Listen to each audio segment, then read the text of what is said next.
Good afternoon everyone. In today's video I am going to discuss about the new topic of inorganic chemistry, that is charge transfer spectra. Charge transfer spectra क्या चीज़ है कि हमारे पास कभी कभी situation कैसे होती है कि जब हम कोई भी स्पेक्ट्रा स्टडी करते हैं तो उस स्पेक्ट्रा में हमारे पास कोई ना कोई बैंड ऐसा होता है जिसकी इंटेंसिटी बहुत ज़्यादा होती है या जिसकी वजह से हमारा जो पर्टिकुलर कॉम्प्लेक्स है उसमें कलर आ जाता है और वो भी इंटेंस।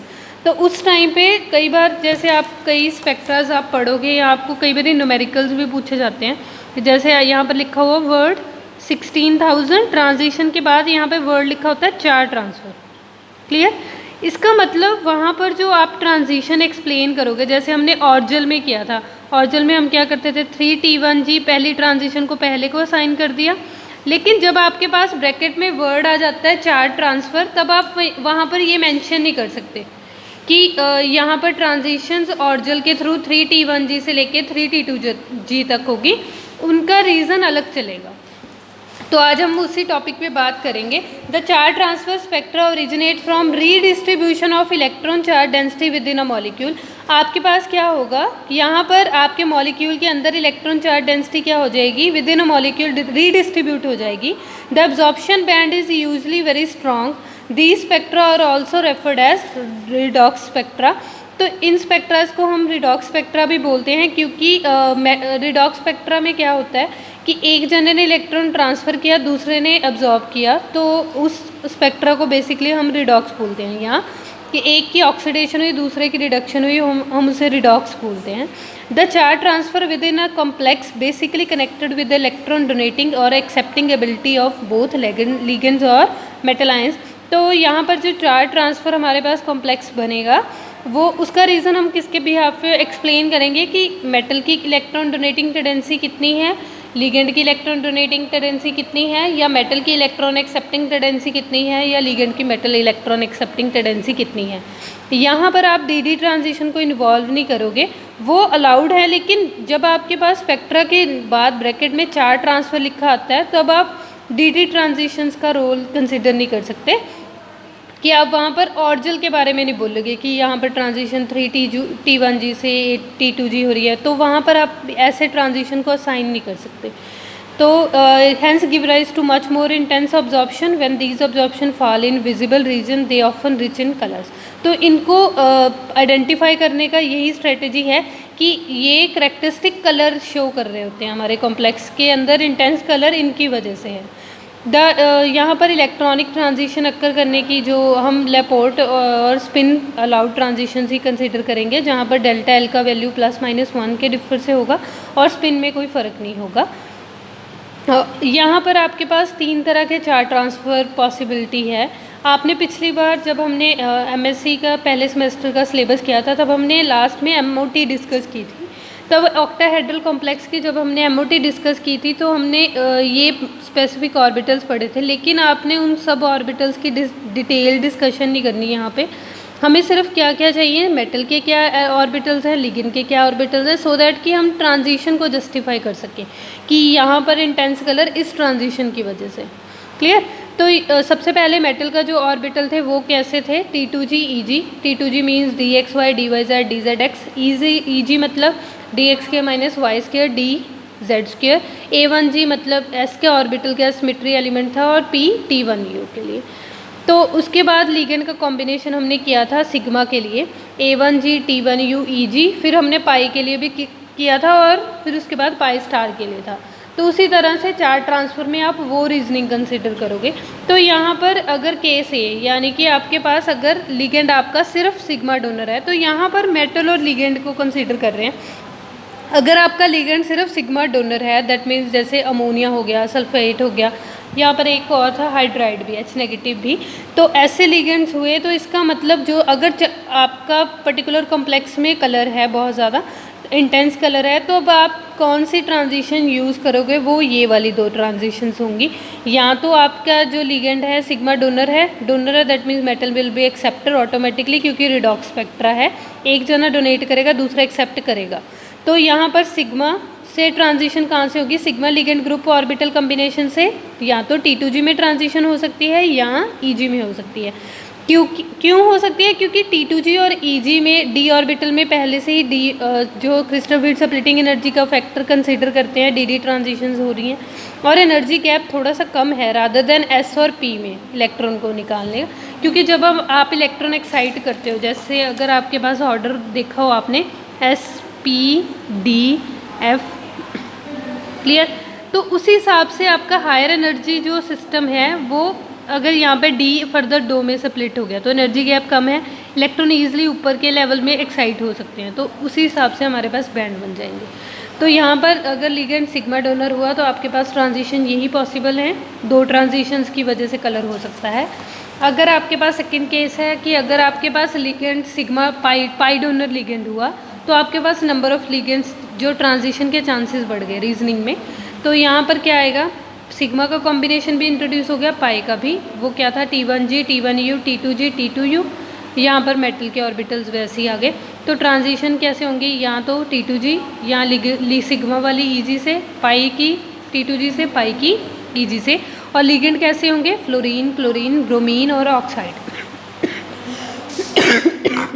केस C में क्या रहेगा, यहाँ पर आपके पास लिगेंड कैसा होगा, पाई एक्सेप्टर। यहाँ पर अभी ऑटोमेटिकली हमारे पास केस कैसे होंगे, अगर सिग्मा के थ्रू चलेंगे तो मेटल को डोनेट हो रहे हैं इलेक्ट्रॉन्स, लेकिन अगर पाई स्टार के थ्रू चलेंगे तो that metal will be donating electron to the pi star orbital of ligand combination. तो हमने वहाँ पर किया था कि ये एक्सेप्टर लिगेंड हो गए, तो यहाँ पर इलेक्ट्रॉन बैक डोनेशन हो रही है। पहली 2 ट्रांजिशन किसको जस्टिफाई करेंगी कि लिगेंड से इलेक्ट्रॉन आ रहे हैं मेटल की तरफ, राइट। बाद वाली जो 2 ट्रांजिशंस होंगी वो किसको जस्टिफाई करेंगी, मेटल से लिगेंड की तरफ, ठीक। तो अभी यहाँ पर अगर आप यहाँ पर रीजनिंग लिखी है कि अगर although the occurrence of these bands from case A to C depend upon the DN configuration, ये किस पे डिपेंड करेंगे कि DN की कन्फिग्रेशन कैसी है।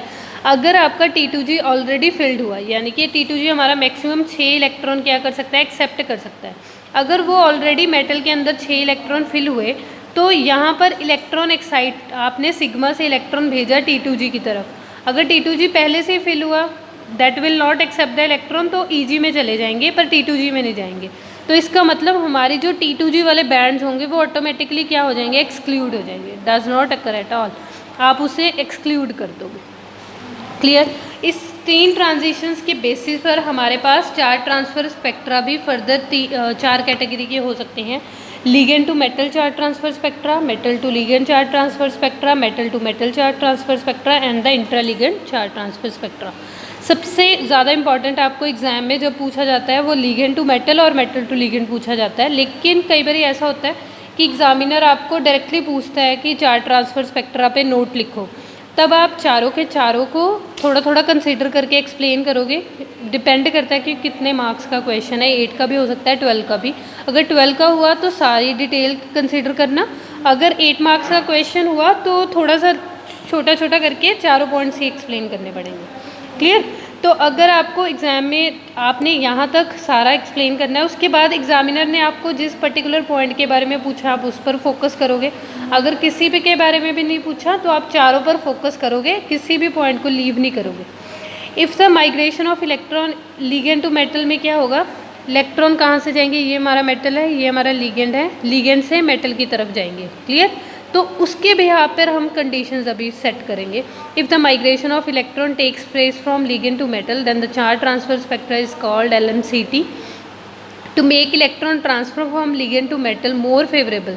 तो अगर आप चाहते हो कि आपका जो LMCT है उसका फेवरेबल ज़्यादा फैक्टर LMCT के तरफ फेवर करे, तो आप क्या करोगे, एक तरीका आप कर सकते हो कि आप मेटल का आयनाइजेशन एनर्जी बहुत हाई कर दो। मेटल का आयनाइजेशन एनर्जी हाई करने का मतलब क्या है, आयनाइजेशन एनर्जी क्या होती है, इलेक्ट्रॉन को बाहर निकालने की टेंडेंसी, क्लियर। अगर आपने LMCT परफॉर्म करवानी है तो इसका मतलब लिगेंड ही इलेक्ट्रॉन डोनेट करे और मेटल क्या करे, एक्सेप्ट करे। तो मेटल की इलेक्ट्रॉन गेन एंथैल्पी होनी चाहिए ज़्यादा और आयनाइजेशन एनर्जी क्या होनी चाहिए, हाई, ताकि उसमें से इलेक्ट्रॉन क्या हो जाए, बाहर ना आ सके, clear. So that it could have empty orbitals of Fairlie low. Second condition हमारे पास क्या होनी चाहिए कि मेटल के पास कोई ना कोई वेकेंट ऑर्बिटल्स हों जिनमें वो इलेक्ट्रॉन को एक्सेप्ट कर सके जो हमारा लिगेंड उसे दे रहा है। The ligand would be non metal of Fairlie low electron affinity, which means it would have filled orbitals of fairly high energy. तो वहाँ पर नॉन मेटल हमारे पास जो लो इलेक्ट्रॉन एफिनिटी, तो उसी तरह से अगर आपका लिगेंड ऐसा होना चाहिए कि जिसमें देने की टेंडेंसी हो, लेने की टेंडेंसी बहुत कम हो, and would be easily readily oxidizable. The net result of each combination give LMCT and fall in the visible region. तो ये सारी जो कंडीशंस होंगी ये आपके लिए फेवर करेंगी और LMCT के चांसेस ज़्यादा हैं। विजिबल रीजन जब भी आपके पास कलर स्पेक्ट्रा हुआ और LMCT हुई तो आप ये कंडीशंस बोलोगे, और ये वाली सारी कंडीशंस आप किस में ज़्यादातर ऑब्जर्व कर सकते हो, हेलोजेंस में, फ्लोरीन, क्लोरीन, ब्रोमीन, क्योंकि ये पाई डोनर लिगेंड्स भी है और सिग्मा भी। The observed in the region of group of narrow bands, ये आपको बोला कि स्पेक्ट्रा हमारे पास जनरली अगर एब्जॉर्प्शन बैंड आ जाए तो उसके रीजन हेलोजन के लिए इस रेंज में होंगे, तो उससे आप प्रिडिक्ट कर पाओगे कि आपका लिगेंड कैसा है और आपका जो LMCT है या MLCT है कौन सा स्पेक्ट्रा है। Clear? In the range of जो हमारे D3, D4, 5, 6 सिस्टम है वो उनका रेंज ये वाला होता है 15,000 to 30,000। उसके बाद all the hexahalo complexes of 4D and 5D transition series, अगर if in case you are considering ligand from 4D और 5D से कंसिडर कर रहे हो, तो आपके पास जो सीरीज़ का जो कॉम्प्लेक्सेस होंगे या उनका जो चार ट्रांसफर स्पेक्ट्रा का रेंज होगा, आपके पास इन ट्रांजिशन के बाद वर्ड चार ट्रांसफ़र लिखा रहेगा। Clear? In case of fluorine, chlorine band consist of single band, bromine, iodine के लिए डबल और ट्रिपल बैंड स्पेक्ट्रा पॉसिबल है। 4 पॉसिबल ट्रांजिशंस आपके पास कैसी कैसी रहेंगी, क्योंकि DD पर फोकस कर रहे हैं तो S और P को यहाँ मेंशन नहीं कर रहे, लेकिन अगर आप MOT को फिर से कंसिडर कर रहे हो तो आप S और P यहाँ मेंशन कर सकते हो, क्योंकि हमें उनका रोल चाहिए ही नहीं। ट्रांजिशन तो हमने बेसिकली EG और T2G तक ही स्टडी की है। तो यहाँ से आप क्या करोगे, सिग्मा का ग्रुप बन गया, पाई का बन गया, सिग्मा से T2G पर 2 ट्रांजिशंस होंगी, पाई से T2G की तरफ 2 ट्रांजिशंस होंगी। क्लियर? T2G से भी और EG से भी ट्रांजिशन होगी, सिग्मा ऑर्बिटल से तो पाई से भी हमारे पास होगी। तो हमारे पास bands all 4 bands observed in D1 to D5 case में, लेकिन D6 के केस में कौन कौन से 2 बैंड्स होंगे, न्यू2 और न्यू4। वो क्यों होंगे? D6 सिस्टम का मतलब T2G क्या हो गया, फिल हो गया। अगर T2G फिल हो गया तो वहाँ पर 2 ट्रांजिशंस कहाँ पे T2G, आप यहाँ पर ये असाइन मैंने कन्फिग्रेशन खुद से की हैं, न्यू1, न्यू2, न्यू3। आप जो लोगे आप वो वाली 2 ट्रांजिशन क्या कर देना, एक्सक्लूड कर देना, यानी कि जो ट्रांजिशन आपकी सिग्मा से T2G और पाई से T2G वाली होंगी वो एक्सक्लूड हो जाएंगी। नाम आप उनका कोई सा भी असाइन कर सकते हो, फिर आपके पास सिर्फ 2 ही ट्रांजिशन रह जाएंगी, सिग्मा से EG और पाई से EG की तरफ। क्लियर? ऑल्सो न्यू1 type band occur in the low energy region. तो ये सारा आपको थ्योरी जो स्पेक्ट्रा है या जनरली जो बात हम बोल रहे हैं वही है। तो ये स्पेक्ट्रा कुछ इस तरह से मैंने बुक में से कॉपी किया था। ये स्पेक्ट्राज आपको आयोडीन के लिए कुछ इस तरह से होगा एब्जॉर्बेंस वैल्यू, कि अब जो हमारे पास एब्जॉर्बेंस जो हाई इंटेंस बैंड होगा वो इस रीजन में आ जाएंगे, हेलोजन के कॉरेस्पॉन्डिंग, आयोडीन के कॉरेस्पॉन्डिंग आपके पास रहेंगे। जो एब्जॉर्प्शन बैंड है 25,000 के कॉरेस्पॉन्डिंग है, और सिमिलर वे में हमारा ब्रोमीन का जो एब्जॉर्प्शन बैंड हाई इंटेंसिटी का है वो 35 प्लस हो गया, 35 के पास है। उसी तरह से क्लोरीन का यहाँ पर 15 या 18 के समथिंग इंटेंस बैंड चल रहा है। उसके बाद नेक्स्ट है अगर टेट्राहेड्रल कॉम्प्लेक्स हुआ, क्योंकि हमें पता है जो हमारा पोटाशियम परमैंगनेट है उसका इंटेंस कलर होता है पर्पल कलर का, तो उसमें भी 4 ट्रांसफर स्पेक्ट्रा ही रीजन बनता है। तो क्योंकि मैग्नीज आयन है जहाँ पर भी D की इन्वॉल्वमेंट होगी वहाँ और इंटेंस बैंड बन रहा होगा तो वहाँ पर आप 4 ट्रांसफ़र इंक्लूड कर सकते हो। तो यहाँ पर फिर से अगेन ट्रांजिशन पर हमारा फोकस, आप इसे छोटा भी कर सकते थे, यहाँ पर आप T2 और E कंसिडर करते, यहाँ पर सिग्मा और पाई लिखते, ये वाला भी आप सिग्मा बॉन्ड ना कंसिडर करते। T2 से आप दोनों ट्रांजिशन कर सकते हो, T1 से आप दोनों ट्रांजिशन कर सकते हो।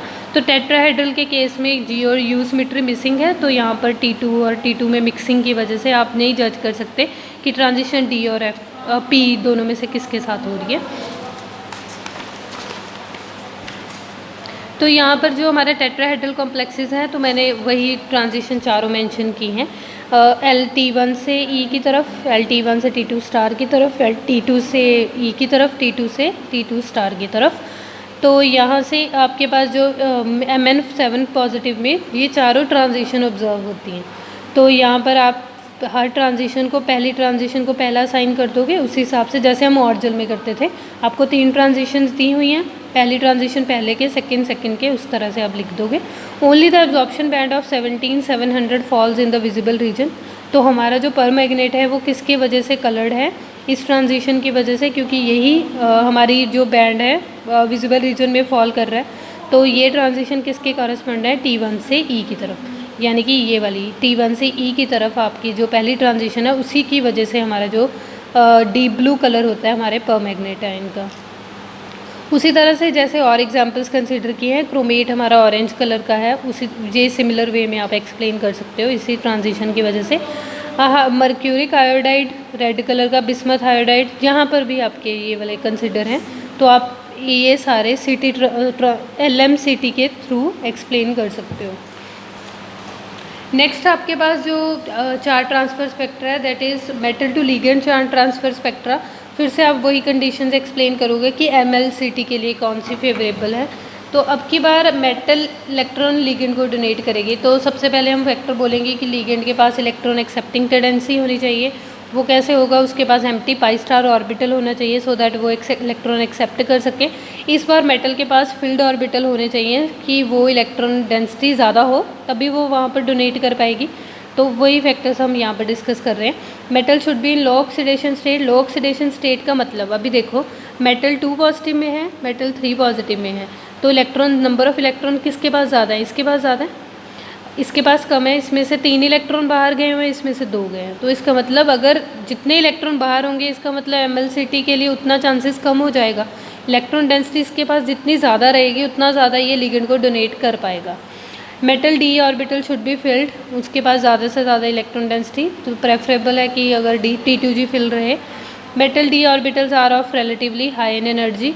हाई इन एनर्जी का मतलब होता है, जैसे रजे होमो लुमो का होता है कि अगर हमारे पास देने वाले का हाथ हमेशा ऊपर की तरफ होता है और लेने वाले का नीचे की तरफ, तो उसी तरह से इस बार मेटल ने इलेक्ट्रॉन डोनेट करने हैं, तो मेटल को हायर इन एनर्जी होना चाहिए और हमारा जो लिगेंड है वो नीचे की तरफ होना चाहिए। तो लिगेंड हमारा नीचे की, हमारे जो मेटल के ऑर्बिटल्स हैं वो हायर इन एनर्जी और ligand should be lower in energy. और ligand should have empty anti bonding pi star orbital, और लिगेंड के पास इलेक्ट्रॉन एक्सेप्ट करने के लिए ऑर्बिटल्स भी होने चाहिए। सपोज़ करो कि अगर मैं बोलूँ कि नाइट्रोजन को हमने इलेक्ट्रॉन डोनेट करने हैं, अभी नाइट्रोजन के पास D ऑर्बिटल ही नहीं है, तो वो इलेक्ट्रॉन एक्सेप्ट नहीं कर पाएगा। तो इस तरह से उसके पास खाली ऑर्बिटल्स भी होने चाहिए। अगर मेटल देने को तैयार है तो लेने वाला भी रेडी होना चाहिए। MLCT mainly occurs in ligands आते हैं, जैसे भी लिगेंड्स पाई एक्सेप्टर टेंडेंसी वाले, कार्बोनिल हो गया, साइनाइड हो गया, थायोसाइनाइड हो गया, नाइट्रोसिल हो गया, पिरिडिन हो गया, ऐसे लिगेंड्स हमारे। पिरिडिन नहीं कंसिडर करेंगे, पिरिडिन हमारा नहीं है क्योंकि उसमें नाइट्रोजन है, लेने की टेंडेंसी शायद से नहीं है। तो नाइट्रोसिल ये वाले का शॉर्ट है। जो पाई एक्सेप्टर लिगेंड्स हमारे पास स्पेक्ट्रोकेमिकल सीरीज़ में है ना, वो लेफ्ट साइड में, वो आप कंसिडर कर सकते हो। तो द मोस्ट केसेस में यहाँ पर अभी ट्रांजिशंस चेंज हो गई, तो मेटल अभी इलेक्ट्रॉन देगा तो वो कैसे देगा? कौन से 2 ऑर्बिटल्स होंगे? अभी ट्रांजिशन कौन सी 2 होंगी? अगर ट्रांसफ़र स्पेक्ट्रा में इंटेंस बैंड शो हो रहा है T2G से पाई स्टार की तरफ, EG से पाई स्टार, ये 2 ट्रांजिशन जस्टिफाई करेंगे आपके MLCT को। क्लियर? इसके बाद नेक्स्ट बनेगा जो हमारी सिग्मा वाली हैं, वो तो हमारी लिगेंड से मेटल की तरफ जा रही हैं। तो अगर आपको जज करना है कि लिगेंड से मेटल की तरफ या मेटल से लिगेंड की तरफ, तो आप कैसे डिस्टिंग्विश कर सकते हो? By the direction of energy changes with change in the metal और लिगेंड। तो आपके एनर्जी जो हमारा डायरेक्शन होगा, इलेक्ट्रॉन डोनेशन की डायरेक्शन है वो बदल जाएगी। उससे आपको पता चल जाएगा कि इलेक्ट्रॉन किसको मिल रहे हैं। अगर मेटल से लिगेंड जाएंगे तो इलेक्ट्रॉन की डायरेक्शन ये होगी, अगर लिगेंड से मेटल की तरफ जाएंगे तो इलेक्ट्रॉन की डायरेक्शन ये होगी। इस वजह से रिवर्सल ऑफ चार्ज चलेगा। तो यहाँ पर आपके पास जो एग्जांपल्स रहेंगी लिगेंड और मेटल के, ये जो ऑर्डर लिखा हुआ है, तो उस हिसाब से आपको एग्जांपल दी हुई है कि इसका जो आप रीज़न एक्सप्लेन करोगे वो पाई स्टार की प्रेजेंस की वजह से ये MLCT को क्या करेगा? फेवर करेगा। उसके बाद नेक्स्ट आपके पास है metal metal charge transfer spectra. Metal metal charge transfer spectra को कैसे आइडेंटिफाई करोगे? आपको हमेशा कॉम्प्लेक्स में मोर देन 1 मेटल एटम होगी, और अगर उसमें कलर हुआ तो बस आप फिर किसको बोलोगे? Metal metal charge transfer spectra. क्योंकि अगर सिंगल मेटल हुआ तो वो LMCT और MLCT में से कोई देगा। अगर दो मेटल्स हुई हैं और फिर भी इंटेंस कलर हुआ तो उस कलर का रीज़न यही है कि आपके पास metal metal charge transfer spectra हो रहा है। तो यहाँ पर आपके पास बेसिकली ये जो कॉम्प्लेक्स है रहीनियम 2, ये हम वैसे इनऑर्गेनिक में भी डिस्कस करेंगे आगे चल के। यहाँ पर एक डेल्टा ऑर्बिटल होता है, एक डेल्टा स्टार। तो इनका गैप कम होने की वजह से इलेक्ट्रॉन एक्साइटेशन विजिबल रीजन में फॉल करती है, जिस वजह से इनके कलर्स हैं ये सारे कॉम्प्लेक्सेस के। यहाँ पर आयरन में डेल्टा और डेल्टा स्टार पॉसिबल नहीं है, इनमें और इनमें पॉसिबल है। ठीक, तो यहाँ पर भी transition pi star orbital pi to pi star की वजह से अलाउड होंगी। यहाँ पर नेक्स्ट है आपके पास, हमने पोटेशियम फेरोसाइनाइड का कलर किया था, तो वहाँ पर भी अगर आप बात करो कि दोनों ऑक्सीडेशन स्टेट्स क्या रहेंगी, सेम रहेंगी। सेकंड एग्जांपल, अगर आपके पास दोनों ऑक्सीडेशन स्टेट सेम है तो आपके इस कॉम्प्लेक्स के PPT वाइट कलर के होंगे, दैट मीन्स कोई चार्ज ट्रांसफ़र स्पेक्ट्रा नहीं है। लेकिन आप दोनों में से किसी की भी ऑक्सीडेशन स्टेट को वेरी कर दोगे, 3 चाहे आयनाइजेशन सफ़ियर कोऑर्डिनेशन सफ़ियर से बाहर ले लोगे चाहे अंदर, तो आपका कलर आ जाएगा। उस कलर का रीज़न आप metal metal charge transfer spectra दोगे, क्योंकि यहाँ पर भी देखो दो मेटल से इलेक्ट्रॉन ट्रांसफ़र हो रहे हैं। ये एक इलेक्ट्रॉन यहाँ देगा, फिर उसके बाद चेंज हो जाएगा। तो ये आपको टर्नबुल से पर्शियन ब्लू में आपके पास ये कलर है।